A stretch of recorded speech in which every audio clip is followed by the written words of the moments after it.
चढ़ते सावन में ई कमर उठाइले, चढ़ते सावन में ई कमर उठाइले। मुश्किल होलो देवघर जाना, कोना कोना गे जान जल चढ़ैबै बाबा के धाम, कोना कोना गे जान जल चढ़ैबै बाबा के धाम। चढ़ते सावन में ई कमर उठाइले, चढ़ते सावन में ई कमर उठाइले। मुश्किल होलो देवघर जाना, कोना कोना गे जान जल चढ़ैबै बाबा के धाम, कोना कोना गे जान जल चढ़ैबै बाबा के धाम। जल चढ़ैबै, जल चढ़ैबै, कोना कोना गे जान जल चढ़ैबै बाबा के धाम, जल चढ़ैबै बाबा के धाम। हम दर्शन करे जैबै बाबा दरबार गे, पूरा कर दे तो महादेव मन के उपकार गे, मन के उपकार गे।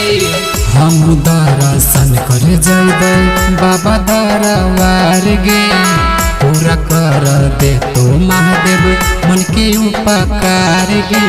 नया नया तोरा कमर चढ़ैब, नया नया तोरा कमर चढ़ैब, पूरा कर दो हमर मन बाबा। कोना कोना गे जान जल चढ़ैबै बाबा के धाम, कोना कोना गे जान जल चढ़ैबै बाबा के धाम। जल चढ़ैबै,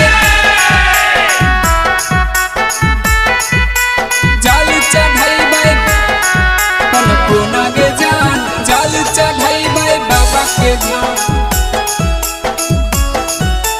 जल चढ़ैबै बाबा के धाम। रणबीर नीतीश जैत देवघर नगर हो, पूरा कर देव मन त चढ़ैब हम कमर हो, चढ़ैब हम कमर हो।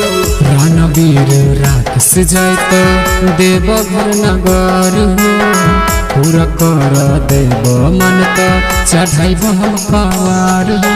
जल्दी से उठैले कमर गे जानी, जल्दी से उठैले कमर गे जानी, भीड़ हो जाओ देवघर जाना। कोना कोना गे जान जल चढ़ैबै बाबा के धाम, कोना कोना गे जान जल चढ़ैबै बाबा के धाम, बाबा के धाम। Angika recording studio, Rupauli, Purnia, Bihar.